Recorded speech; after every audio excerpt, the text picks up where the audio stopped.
네, 여러분 안녕하십니까? 오늘 영상에서는 좀 정보 전달을 해드리려고 하는 게 역시 자격증 관련된 내용입니다만 초등학교, 그 다음 중학교, 고등학교의 재학 중인 재학생분들에게 좀 알고 계시면 좋은 정보일 것 같아서 전달을 해드립니다.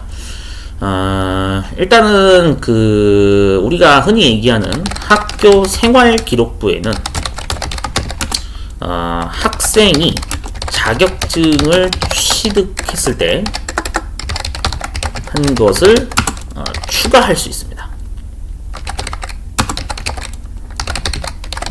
네. 이게 교육청에 여러분들이 궁금하시면 한번 문의를 해보셔도 되는데, 법적으로 원래 우리가 얘기하는 뭐 국가기술 자격증이나 국가 자격증 이런 것들은요, 취득을 하면은 생활기록부에 기재가 가능합니다. 네.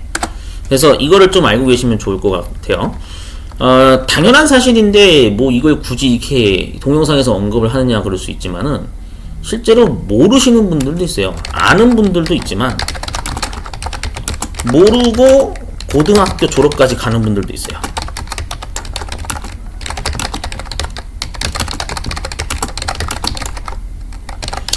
네, 그래서 이렇게 모르고 그냥 지내시는 분들이 좀 있는 경우를 제가 종종 봐가지고, 오늘 동영상을 좀 남깁니다. 왜 그러냐면은 앞전에 상담 사례로 이제 그런 적이 있었거든요. 이게 이제 상담을 받으러 오셨는데, 여기서 교육 진행하는 자격증들은 취득하면 전부 다 생활기록부에 기록이 가능합니다라고 제가 이렇게 알려드렸더니 놀라시는 학부모님들이 있고, 그거를 또 신기하게 또 받아들이시는 학생분들도 있더라고요. 그러니까 그만큼 무슨 얘기냐면, 물론 학교 수업이 중요한 거는 맞아요. 뭐 학교 공부 열심히 하는 거 좋죠. 근데 학교 공부 이외에 학생이 뭔가 어떤 본인의 관심사라든지 진로 분야에 어떤 관심 있는 분야에 자격증을 취득을 했다. 이거는 상당히 중요한 역할이라고 할 수가 있거든요. 아니, 기왕에 자격증 취득한 거, 이 생활기록부에다 이렇게 추가가 가능하면 얼마나 좋은 겁니까? 이게 좋은 제도거든요. 근데 모르고 지내는 분들이 정말 있어요. 진짜 그러거든요. 그래서 특성화고등학교 같은 경우에는 자격증 취득을 또 하면은 실제로 이 생활기록부에 이렇게 기록을 거의 다 한다고 보면 되는데, 근데 인문계 고등학교에서는 심지어 이 규정 자체를 모르고 있는 교사분들도 있었어요. 이건 제가 실제 목격 사례인데, 학생이 기능사를 취득을 했거든요. 인문계 고등학교 다니는 학생인데, 근데 자격증 취득을 했어요. 생활기록부에 등재를 하려고 선생님한테 얘기를 했더니 학교 선생님이 몰라, 그런 규정이 가능하다는 사실을. 그래서 어떻게 됐냐면 관할 지역에 해당되는 교육청에다가 직접 문의를 해가지고, 이거 저기 자격증 기능사 종목을 하나 학생 한 명이 취득을 했는데 이 생활기록부에 추가가 가능하냐? 가능하다라고 교육부에서 답을 한 거예요. 교육청에서. 그러니까 그런 사례도 있었어요. 심지어 정말 웃지 못할 해프닝이 벌어지기도 했는데, 그러니까 그만큼 지금 이게 아직까지도, 저는 그래서 앞서 여러 영상에서도 제가 얘기했지만, 왜 자격증이라는 제도가 있는 거를 학생들한테 교육을 안 시키냐 이거예요.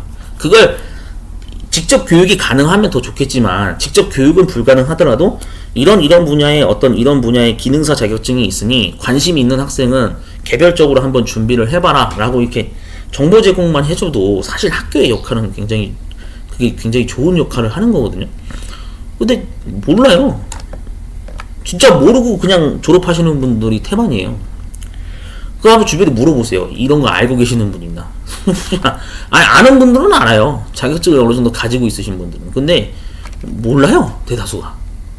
이게 생활기록부에 내가 학교 재학 중인 학생이 있다. 근데 이게 등록이 가능한지조차도 모르고 그냥 고등학교 졸업하시는 분들 태반이에요. 되게 어떻게 보면은, 있는 제도인데 그래도 활용하면 좋잖아요. 맞잖아요. 기왕에 가능한 제도면은 이용해 먹을 수 있는 건 이용해 먹어야죠. 그래서 제가 이번 영상에서 이거를 언급을 하는 이유는 이러한 사실을 모르고 이제 계시는 분들이 많아서 좀 안타까운 마음에 동영상을 이렇게 남깁니다. 정말 모른다고 얘기하시는 분들 많아요. 진짜요. 한번 물어보세요. 주변에 물론 알고 계시는 분들이면 상관이 없지만 실제 학부모님들 다수가 이런 규정이 있다라는 거를 자격증 취득한 거를 학교생활기록부에 추가 가능하다는 사실을 모르는 학부모님들도 많다니까요.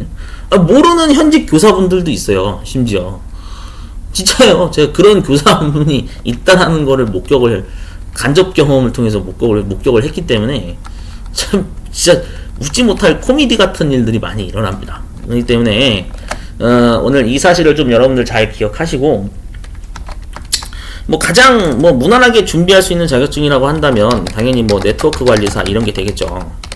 이것도 여러분 생활기록부에 추가됩니다.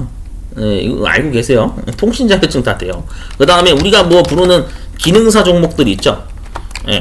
기능사 종목들은 전부 생활기록부에 등록이 가능해요. 전부 추가 가능합니다. 그 다음 국가 자격증이라고 알려진 공인중개사 보니까 19살 이런 분들도 공인중개사를 합격하는 경우가 있다라고 본 것 같은데, 이런 국가 자격증들 우리가 말하는 행정사 등등등 etc 등등등 되게 많죠. 이런 것들은 다 생활기록부에 추가가 가능해요. 그리고 요즘 많이 친다고 하는 한국사 능력검정인가요? 이것도 자격증이기 때문에 추가가 가능합니다. 생기부에 추가가 가능한 제도가 있다라는 것을 여러분들이 좀 알고, 그럼 이런 자격증도 한번 준비를 좀 해볼까? 라는 생각을 여러분들이 한번 신중하게 계획을 잘 짜보시면 좋을 것 같습니다. 자, 그래서 이번 영상에서는 생활기록부에 등재가 가능한 자격증들이 여러 가지가 있다라는 거를 한번 간단하게 언급을 해봤고요. 관심이 있으신 분들은 가까운 학원이라도 좀 다니셔가지고 자격증을 좀 교육을 받아보시거나 하는 그런 다양한 자기개발 또는 스펙을 올리는 활동을 해보시는 게 적극 권장됩니다. 화이팅 하시고요. 저는 다음에 다른 영상으로 또 찾아뵙도록 하겠습니다.